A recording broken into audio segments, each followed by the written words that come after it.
Lucía pasó 5 años creyendo que Javier la había abandonado para casarse con una mujer rica. Ahora, como jefa del equipo de limpieza, debía preparar la mansión donde se celebraría esa boda. Lo que nadie imaginaba era que el multimillonario no la había olvidado por decisión, sino porque un accidente borró de su memoria el amor más importante de su vida.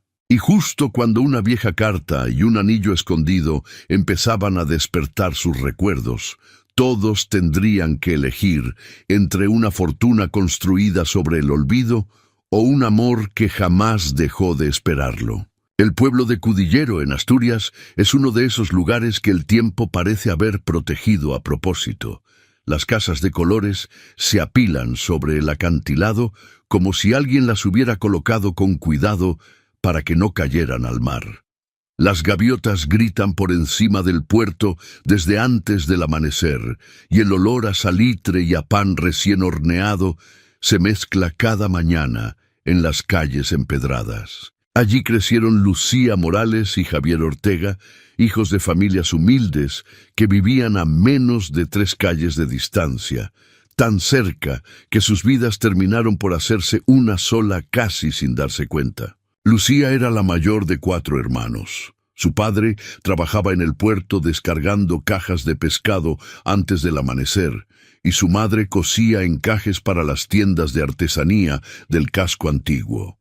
Desde pequeña aprendió que la dignidad no dependía de lo que uno tenía, sino de cómo se trataba a los demás. Javier, en cambio, era hijo único de una mujer viuda que regentaba una pequeña pensión familiar. Desde los 8 años ayudaba a servir los desayunos antes de ir a la escuela, y por las tardes acompañaba a Lucía en los paseos por los acantilados del Cabo Vidio, donde el viento les dejaba sin palabras, pero nunca sin compañía. Nadie en el pueblo recordaba el momento exacto en que se enamoraron, porque su amor fue de esos que no empiezan con un instante preciso, sino que simplemente están ahí, como el mar, siempre presente aunque nadie sepa cuándo llegó. Crecieron compartiendo meriendas, secretos y sueños que a oídos de cualquier adulto habrían parecido ingenuos. Querían abrir algún día un pequeño negocio cerca del mar. No sabían exactamente de qué. Quizás una cafetería con vistas al puerto o una casa rural en la Sierra de Redes. Lo importante no era el negocio, sino hacerlo juntos. Cuando cumplieron 20 años, la realidad del mundo empezó a llamar a su puerta con más fuerza. El pueblo no ofrecía trabajo suficiente y Javier sabía que, si quería construir algo real para ellos dos, tendría que marcharse. Fue una conversación difícil que tuvieron una tarde de octubre, sentados sobre las rocas del mirador con el mar agitado por debajo. Javier le explicó que se había enterado de una oportunidad en Madrid, una empresa hotelera que buscaba jóvenes con ganas de trabajar y aprender. Le juró que no iba a olvidarla, que era un sacrificio temporal, que regresaría en cuanto pudiera con algo real entre las manos. Antes de subir al autobús, una mañana gris de noviembre, sacó del bolsillo un pequeño anillo de plata. Había pertenecido a su abuelo paterno y lo había guardado durante años, sin saber muy bien por qué. En ese momento, supo que siempre había sido para ella.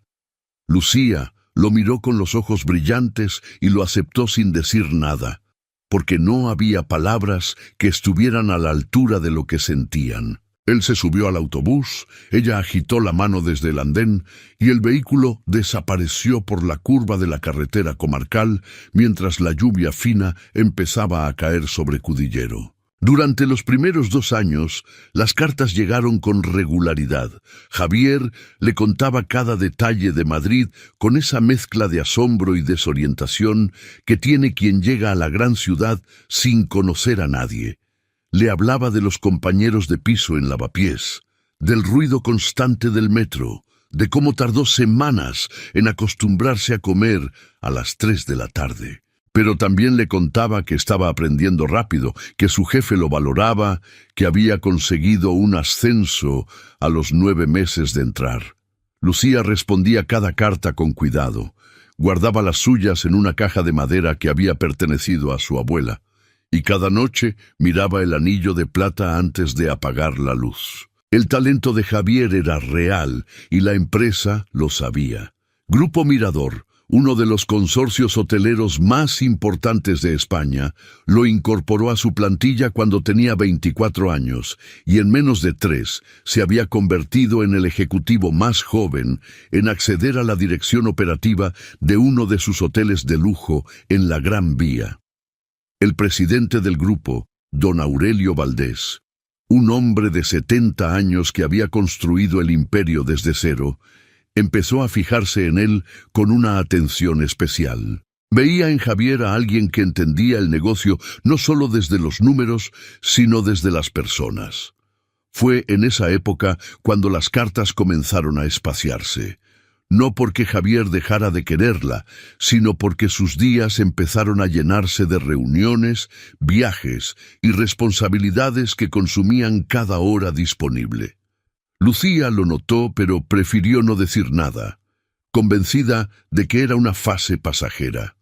Esperó con paciencia, como había aprendido a esperar desde pequeña. Una tarde de marzo, Javier salía de una reunión en Barcelona cuando su teléfono sonó con una llamada de Madrid. Conducía de regreso por la autopista AP7 cuando un camión articulado invadió su carril en una curva cerrada a la altura de Tarragona. El impacto fue brutal. Javier sobrevivió, pero las semanas que siguieron fueron las más oscuras de su vida, o más bien la ausencia de vida, porque pasó casi 3 semanas en coma en el Hospital Universitari Joan XXIII. Cuando despertó, no supo quién era durante varios días. Poco a poco fue recuperando algunos recuerdos, su nombre, su infancia, algunos años de la adolescencia, pero un periodo entero de su vida había desaparecido como si alguien hubiera arrancado páginas de un libro. Los médicos hablaron de amnesia postraumática severa. No podían garantizar cuándo ni si alguna vez recuperaría lo perdido. Nadie en Madrid pensó en avisar a Lucía. No figuraba en ningún documento oficial de Javier. No era familia, y Javier, al despertar, no la recordaba. Para él, ella simplemente no existía. En Cudillero, el silencio fue la única respuesta que recibió. Las semanas se convirtieron en meses sin ninguna carta, sin ninguna llamada. Lucía esperó con una paciencia que fue royéndola por dentro. Preguntó a conocidos que tenían contactos en Madrid. Indagó discretamente y en algún momento llegó a sus oídos que Javier Ortega trabajaba para un gran grupo hotelero y vivía en un apartamento del barrio de Salamanca. Que estaba bien, que estaba solo, pero bien. Y que, según contaban, ya no mencionaba a nadie del pueblo. Para ella, aquello solo podía significar una cosa. Se había olvidado de ella por elección. El dinero y el éxito habían hecho lo que el tiempo no pudo. Guardó el anillo de plata en el fondo de la caja de madera, la cerró y decidió que no volvería a abrirla. Pasó varios meses sin apenas salir de casa, cargando un dolor que no sabía cómo explicarles ni a su madre. Luego, como hacen las personas que han aprendido a sobrevivir con poco, se levantó. Se marchó a Madrid sin decírselo a nadie excepto a su madre, con una maleta pequeña y la determinación de quien ya no tiene nada que perder. Encontró trabajo limpiando hoteles, primero en la zona de Atocha, luego en mejores establecimientos, a medida que su reputación por el orden y la responsabilidad fue abriéndose paso. Tenía una capacidad natural para organizar, para anticipar lo que se necesitaba antes de que nadie lo pidiera, para hacer que los espacios quedaran no solo limpios, sino vivos. En 6 años, pasó de empleada de base a responsable de un equipo de 15 personas en una de las fincas más exclusivas del norte de la Comunidad de Madrid. Una propiedad privada en las afueras de Alcobendas que se alquilaba para celebraciones de alto nivel, bodas, aniversarios, cenas de empresa de las familias más poderosas del país. La llamaban la señora Morales. No lo decían con afecto al principio, sino con el respeto frío que se le tiene a quien hace bien su trabajo y exige que los demás hagan lo mismo. Con el tiempo, aprendieron que detrás de esa exigencia había una mujer que nunca pedía nada que no estuviera dispuesta a hacer ella misma, que cubría turnos cuando alguien enfermaba, que recordaba los nombres de los hijos de cada empleada. El respeto se fue convirtiendo en algo que se parecía mucho al cariño. Un lunes de abril, su jefa directa la llamó a su despacho para comunicarle el encargo de la temporada. El grupo Mirador había reservado la finca para finales de mayo para celebrar una boda privada de gran envergadura. No se trataba de un evento cualquiera. Era el matrimonio del nuevo director ejecutivo de la compañía, un hombre que estaba a punto de convertirse en el heredero del mayor consorcio hotelero de España. La boda se celebraría con 180 invitados, 2 días de preparativos y la exigencia de discreción absoluta por parte de todos los empleados. Lucía asintió, tomó nota y regresó a su despacho. No había ningún motivo para que aquel nombre le afectara. Javier Ortega era un apellido común. Había al menos 4 en su lista de contactos de distintos contextos laborales. Se dijo que la coincidencia no era posible y comenzó a preparar los horarios de su equipo. La coincidencia era perfectamente posible. Lo supo 3 días después, cuando la coordinadora de eventos le entregó el dossier completo de la celebración con el nombre completo del contrayente, su cargo, su fotografía de perfil corporativa y una breve nota biográfica para que el personal de la finca pudiera reconocerlo. Lucía miró la fotografía durante varios segundos sin moverse. El hombre de la imagen tenía el mismo perfil que ella había memorizado en los acantilados de Cudillero, los mismos ojos oscuros que leían sus cartas bajo la luz de una pensión, los mismos pómulos altos que ella había tocado la mañana en que él subió al autobús. Tenía más edad, más presencia, ropa cara y el gesto sereno de quien ha aprendido a no mostrar lo que piensa. Pero era él. Esa noche, sentada en su apartamento de Hortaleza con el dossier sobre la mesa del comedor, Lucía tardó mucho en tomar una decisión. Podía pedir que la sustituyeran en ese encargo. Tenía excusas plausibles, compromisos previos, cualquier cosa. Nadie preguntaría demasiado. Pero algo en ella, un orgullo muy antiguo, o quizás simplemente la certeza de que ya no le debía nada a aquel hombre, la llevó a cerrar el dossier y preparar la ropa para el día siguiente. Haría su trabajo. Prepararía aquella mansión con la misma exactitud de siempre, y cuando todo terminara, volvería a su apartamento y seguiría con su vida. Lo que no calculó fue que los espacios tienen memoria. Los preparativos comenzaron el jueves previo a la boda. El equipo de Lucía llegó a la finca a las 7 de la mañana con los materiales de limpieza, los inventarios de lencería y las instrucciones precisas de la coordinadora de eventos.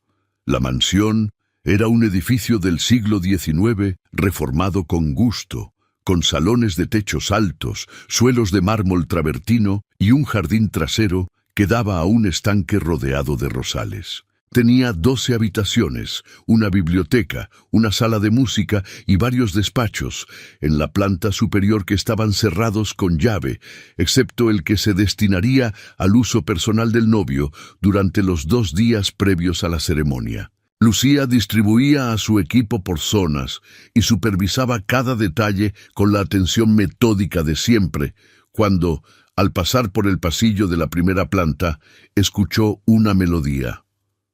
Venía de algún dispositivo de música en una de las habitaciones que el personal de la familia ya había comenzado a preparar.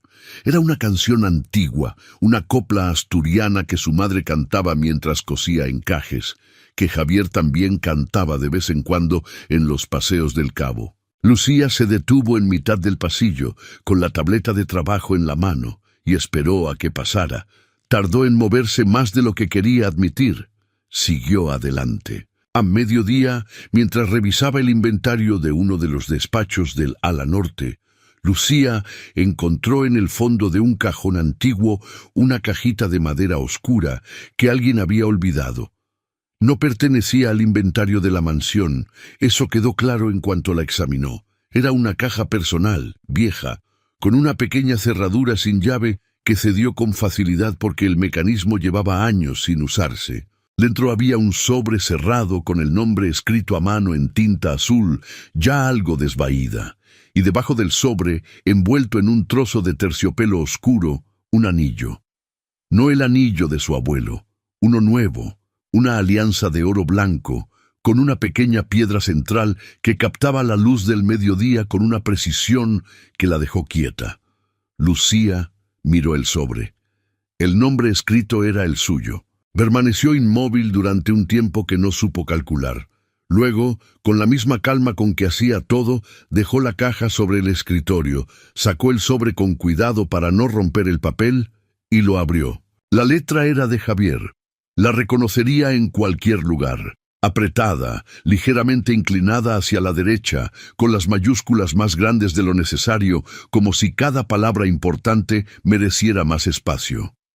La carta estaba fechada en enero, 4 años antes, y decía lo que ella había dejado de creer que alguna vez oiría. Le explicaba que había tardado demasiado, que lo sabía, que no tenía excusa válida excepto la cobardía de quien tiene miedo de no estar a la altura.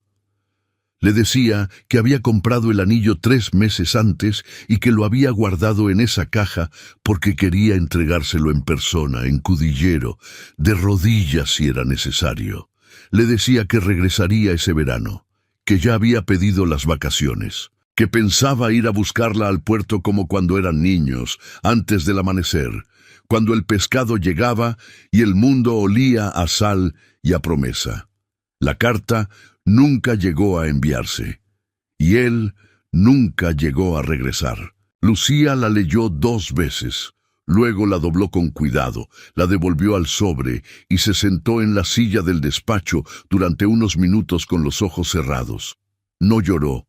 Era demasiado tarde para llorar por aquello, o quizás era demasiado pronto todavía, y no sabía cuál de las 2 cosas era más verdad. Cuando volvió a abrir los ojos, recogió la caja, la cerró y la guardó en el bolsillo interior de su chaqueta. Luego retomó el trabajo. Javier llegó a la finca esa misma tarde junto con su prometida y un pequeño séquito de colaboradores y familiares. Isabel Valdés era una mujer de 32 años, alta, de cabello oscuro y una seguridad en los movimientos que venía de haber crecido sin conocer la inseguridad. Era la hija mayor de don Aurelio Valdés, el presidente del Grupo Mirador, y había estudiado Derecho Empresarial en ICADE antes de incorporarse al área jurídica de la compañía familiar. La boda entre ella y Javier no era solo un matrimonio, era la consolidación de una fusión que llevaría el consorcio a los mercados del norte de África y el Mediterráneo oriental. Una operación valorada en 320 millones de euros que dependía en parte de que Javier continuara al frente de la dirección ejecutiva en calidad de miembro de pleno derecho de la familia. Don Aurelio lo sabía, Isabel lo sabía, y en algún rincón muy consciente de sí mismo, Javier también lo sabía. Lo que Javier no sabía era qué sentía exactamente.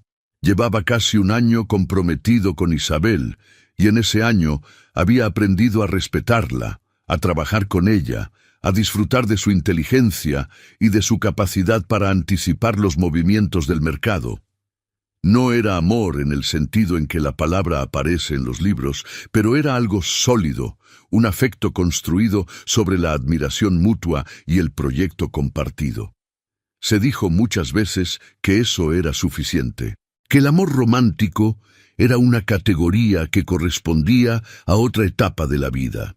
Entonces entró en el jardín de la finca y vio a una mujer de espaldas que daba instrucciones a 2 miembros del equipo de limpieza, señalando los arriates de rosales con una tableta en la mano.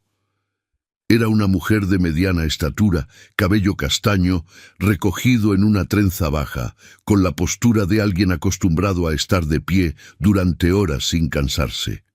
No había nada extraordinario en esa imagen, y sin embargo, algo en Javier se detuvo.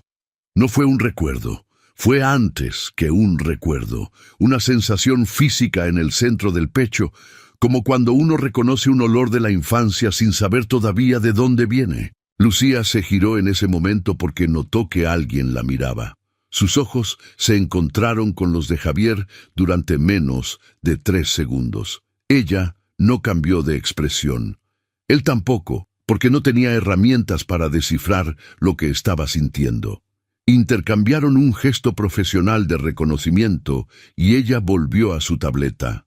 Javier pasó el resto de la tarde con una inquietud que no supo dónde poner. Esa noche, en su habitación, tuvo el primer sueño. No era nuevo del todo. Había tenido sueños fragmentados antes que los médicos atribuían a la actividad residual de una memoria que intentaba reconstruirse. Pero ese fue diferente en intensidad. Vio un acantilado, una playa pequeña de guijarros oscuros. 2 personas caminando con las manos entrelazadas hacia una puesta de sol que hacía el mar de color cobre. No podía ver las caras, pero sentía la presión de una mano en la suya con una claridad que lo despertó a las 3 de la mañana. Se quedó sentado en la cama en la oscuridad durante un buen rato. Luego bajó a buscar agua a la cocina de la planta baja. Lucía también estaba despierta. Había vuelto a la finca a las 11 de la noche porque una de sus empleadas le había enviado un mensaje sobre un problema con la nevera industrial del catering y quería asegurarse de que estuviera resuelto antes del día siguiente. Estaba en la cocina revisando el equipo cuando Javier apareció en la puerta. Ninguno de los dos habló durante un instante que se prolongó más de lo que habría sido razonable. Fue Javier quien rompió el silencio. Le preguntó si había algún problema con las instalaciones. Ella respondió que era algo menor y que ya estaba solucionado. Él asintió. Ella hizo ademán de recoger sus cosas, y entonces él dijo, sin saber muy bien por qué, que tenía la sensación de haberla visto antes. No como cumplido, no como conversación de cortesía. Lo dijo con la genuina perplejidad de alguien que está describiendo un síntoma. Lucía se quedó quieta. Lo miró con una atención diferente a la de la tarde, como si calibrara algo. Luego respondió, con una voz perfectamente controlada, que era la primera vez que trabajaba en aquella finca para el Grupo Mirador. Recogió su maletín, dijo buenas noches y se marchó. Javier se quedó solo en la cocina a oscuras con un vaso de agua en la mano y la certeza de que algo importante acababa de ocurrir sin que pudiera identificar qué. La mañana siguiente, Isabel llamó aparte a su asistente personal y le pidió que investigara discretamente quién era la jefa del equipo de limpieza. No lo hizo por celos exactamente. Los celos requieren una amenaza concreta, y lo que había visto en el jardín la tarde anterior era demasiado pequeño para llamarlo amenaza. Pero había algo en la manera en que Javier se había quedado mirando a aquella mujer una fracción de segundo demasiado larga que activó en Isabel un instinto que nunca ignoraba. El asistente volvió en pocas horas con la información básica. Lucía Morales, 32 años, natural de Cudillero, Asturias. 6 años trabajando en servicios de limpieza y gestión de eventos de alto nivel en Madrid. Sin antecedentes relevantes. Soltera. Isabel repitió mentalmente la palabra Cudillero. Asturias. Le había escuchado a Javier mencionar Asturias exactamente una vez, en una conversación sobre dónde le habría gustado crecer si hubiera podido elegir. Le había dicho que de pequeño vivió en un pueblo de la costa asturiana. No había dado más detalles, y ella no había preguntado porque en aquel momento no le pareció relevante. Ahora decidió preguntar. La conversación con Javier esa tarde fue cuidadosa de ambas partes. Isabel eligió el momento con inteligencia. una copa antes de cenar en la terraza, con el jardín iluminado por las primeras luces de la tarde. Le preguntó por su infancia en Asturias, aparentemente por curiosidad. Javier respondió con los recuerdos que sí tenía: el mar, el puerto, el olor del pescado, la pensión de su madre. Luego se quedó callado un momento antes de añadir que había épocas enteras de esos años que no terminaba de ver con claridad.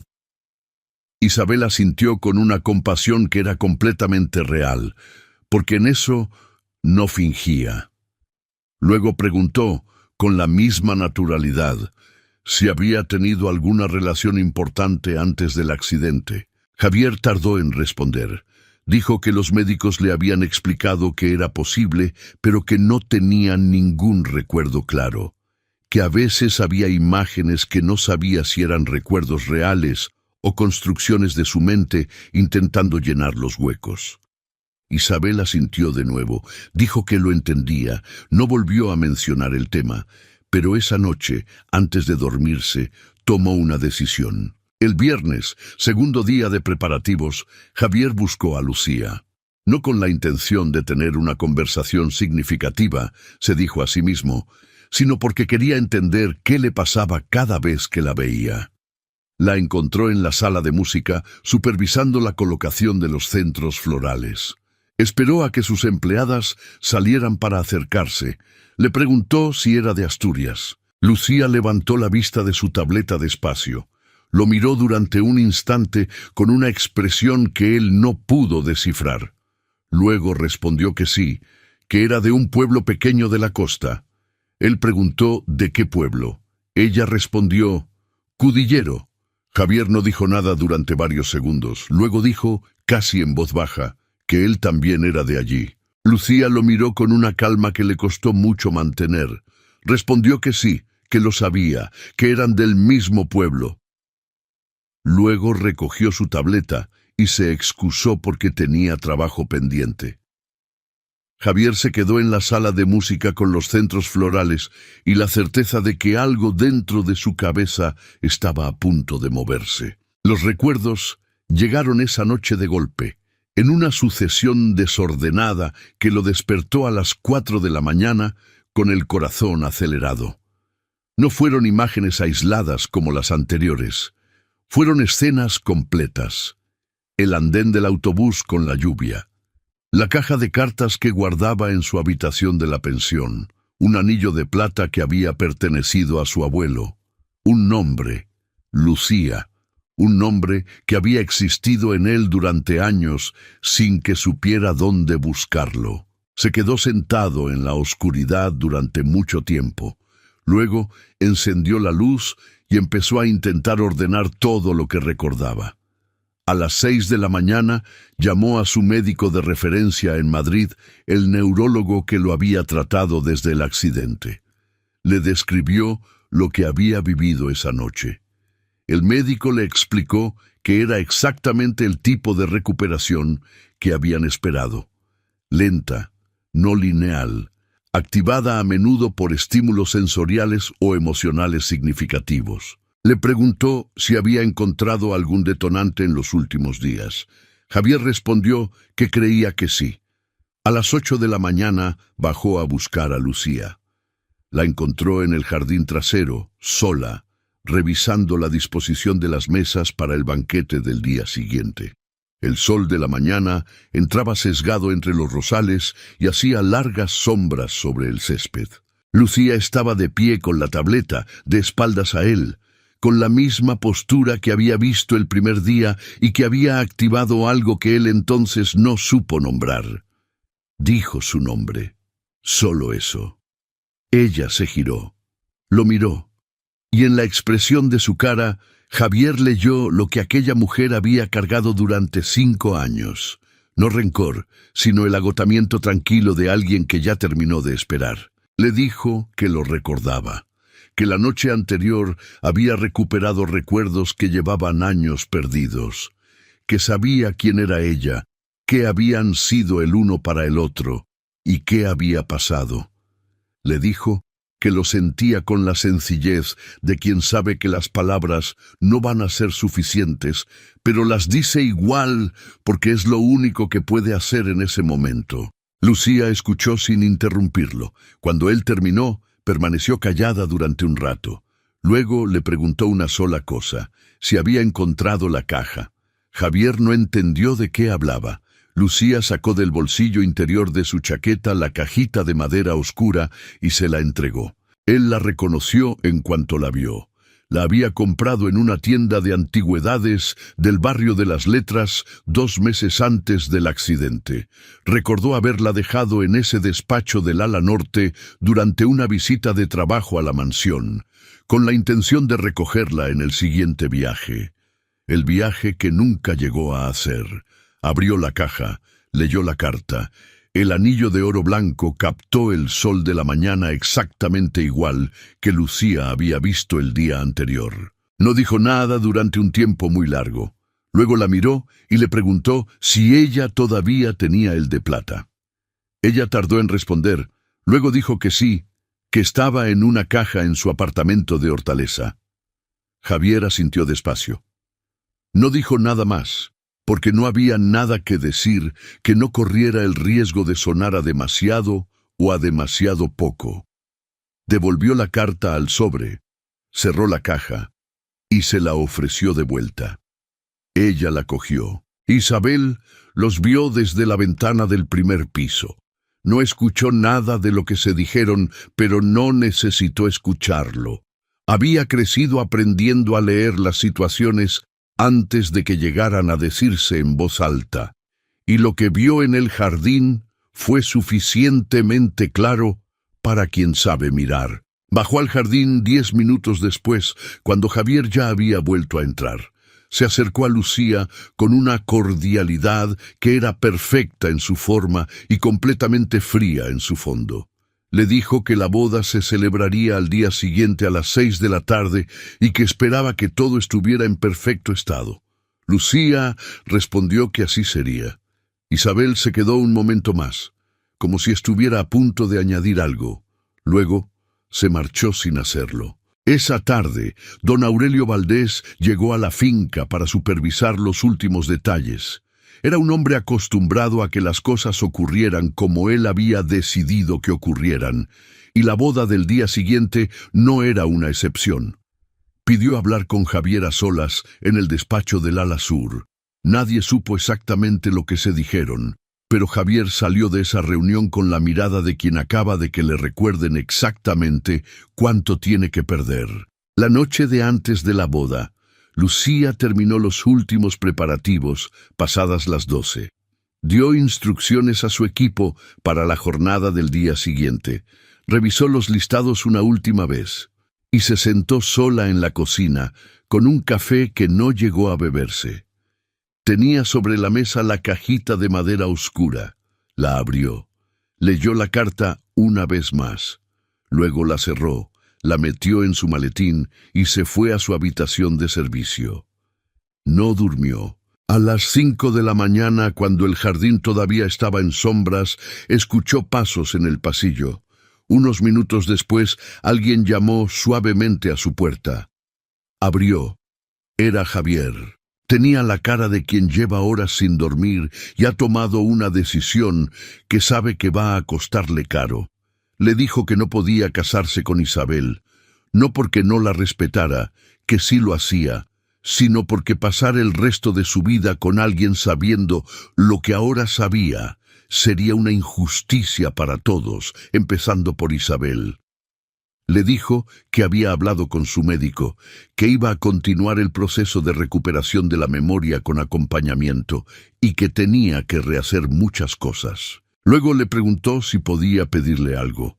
Lucía lo miró en silencio. Le dijo que no le pedía que lo esperara, que no tenía ningún derecho a pedirle eso, que solo le pedía que le diera la oportunidad de contarle todo lo que recordaba, de explicarle lo que había pasado realmente y de ver si quedaba algo de lo que habían construido que mereciera la pena rescatar. Lucía estuvo callada durante un momento muy largo. El jardín empezaba a clarear detrás de las ventanas del pasillo. Luego dijo que tenía su número, que la llamara cuando hubiera terminado de ordenar su vida, que no prometía nada, pero que escucharía. Él asintió, le dio las gracias y se fue. A las 9 de la mañana, mientras el equipo de Lucía ultimaba la decoración del jardín y los camaristas montaban las mesas del banquete, Javier pidió reunirse con Isabel y con don Aurelio. La conversación duró menos de 1 hora. Los detalles de lo que se dijeron quedaron entre ellos, pero el resultado fue visible para todo el personal de la finca. El evento fue cancelado antes del mediodía. Los invitados recibieron una comunicación escueta. El jardín, perfectamente preparado con los centros florales y los manteles de lino blanco, quedó en silencio bajo el sol de mayo, sin que nadie llegara a sentarse. Lucía dirigió a su equipo con la misma eficiencia de siempre mientras desmontaban parte de la decoración. No dio ninguna explicación porque no era su función darla.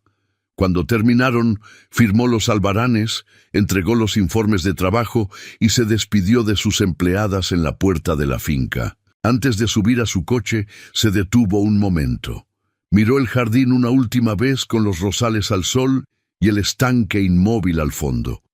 Luego abrió el maletín, sacó la cajita de madera y la miró en sus manos durante un instante. La puso en el asiento del copiloto, arrancó el motor y tomó la carretera de vuelta a Madrid.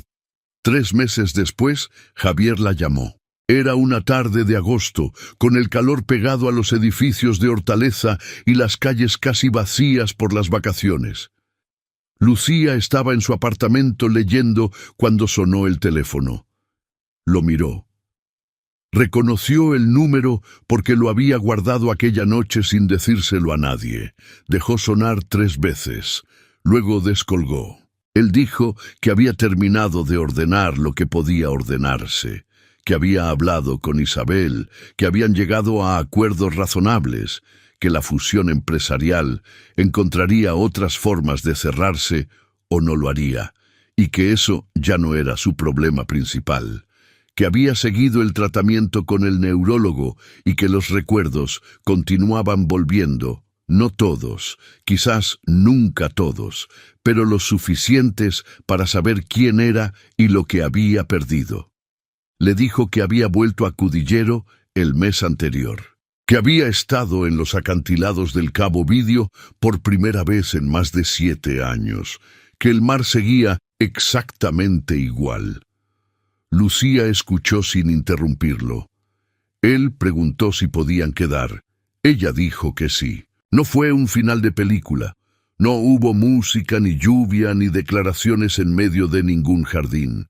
Fue un café en una terraza del barrio de las Letras, un sábado de septiembre, con las palomas en los tejados y la gente pasando despacio por la calle. Hablaron durante 3 horas de cosas que importaban y de cosas que no importaban especialmente. Hubo momentos de silencio que ninguno de los dos sintió la necesidad de llenar. Al despedirse, ninguno prometió nada que no pudiera cumplir. Pero cuando Lucía llegó a su apartamento esa tarde, abrió el cajón de la mesilla donde guardaba la caja de madera antigua, la de su abuela, la que había cerrado 5 años atrás. La abrió. El anillo de plata seguía dentro, un poco más oscuro que antes, pero entero. Lo sacó, lo puso sobre la palma de su mano y lo miró durante un momento. Luego lo dejó sobre la mesilla, al lado de la caja, abierta esta vez. Si esta historia te llegó al corazón, compártela con alguien que crea que el amor que se pierde no siempre se pierde para siempre. Y si conoces a alguien que haya esperado sin saber que valía la pena seguir esperando, quizás estas palabras son exactamente lo que necesita escuchar hoy.